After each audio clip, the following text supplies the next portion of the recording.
Neurodivergent people can see the future.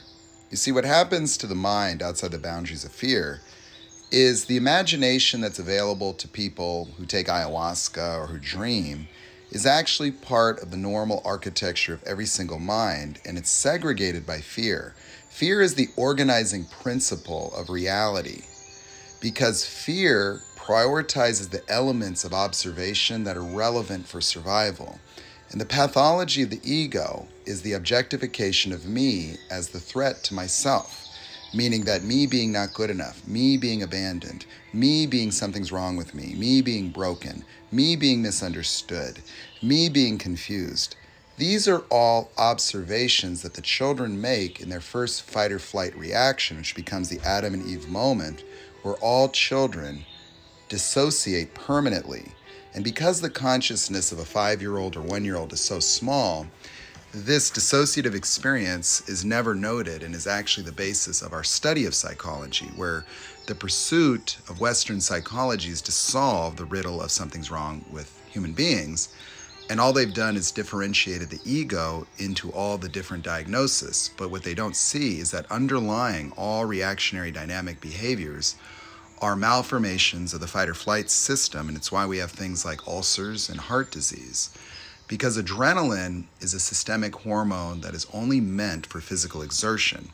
And so increasing the contractility by releasing calcium ions from the sarcoplasmic reticulum and activating beta receptors, anticipation of a test, causes a collapse of the consciousness and a forced tunnel vision fixation that works really well for the ego in order to be goal-oriented and driven to no end. And why narcissists have such a profound advantage is that they are so dissociated and tunnel visioned upon the hierarchy where their comfort zone is dominating and being better than everybody because they have profound inferiority. The inferiority is just the same not good enough that everybody else experiences, except for narcissists acquired this at the age of 1 year old, and so they have the emotional impermanence of a young child and form a caregiver-based mechanism to only see other people in terms of the servicing of their own needs, where, codependency is what everyone else experiences as love. The temporary euphoria of turning off your abandonment anxiety, where your abandonment anxiety is simply because the fight or flight reaction in the occurrence of a child activates anxiety, but anxiety takes the form of separation anxiety.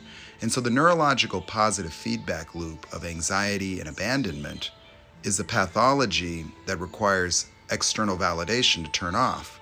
And when you turn it off when you're love bombed, you're on cloud 9 for a while, or you have a surge in creative capacity due to the neurological impairments of the force fixation of your own emotional states being lifted temporarily.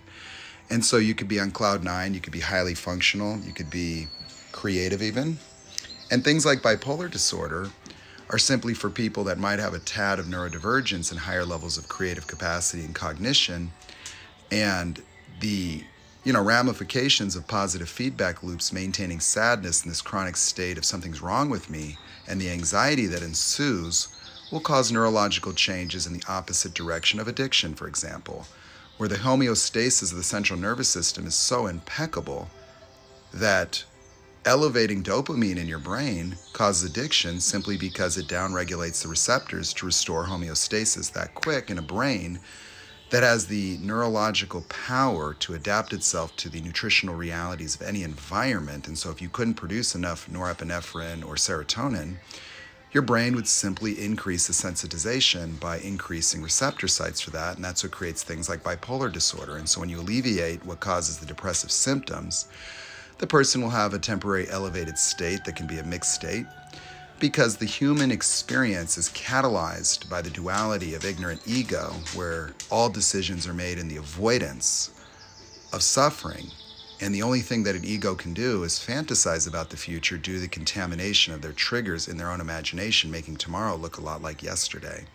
And the false notions that trauma has anything to do with it is only because of the lack of cognitive ability of psychotherapists, where they actually invest heavily in validating the victimhood of people by making the circumstances the culprit, when it's not the circumstances, it's the reaction to them that is always a malformation. And so when children think they got abandoned because their parents divorced, for example, they can say you got daddy issues, when the truth of the matter is the misinterpretation is something that happens at the age of 5, where any arbitrary fight or flight reaction automatically causes the development of an analytical way of compensating for the dissociation of fight or flight, enveloping and objectifying me. And so the amygdala in psychotic people or psychopaths is swollen, while the frontal lobe is reduced because the sympathetic nervous system, as part of the autonomic nervous system, regulates systemic blood flow by constricting arterioles to shunt oxygen away from the integument. That's why we get ulcers, by the way, is because stress reduces the oxygen delivery to the stomach.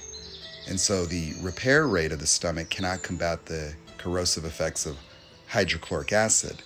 But the implications are all these neurodegenerative problems, simply because anxiety and stress causes prioritized blood flow to the amygdala, reducing the blood flow to the cerebral cortex, therefore reducing the repair rate and causing neurodegenerative problems. Like when you think that the psychopath brain is genetically anomalous, when it's not.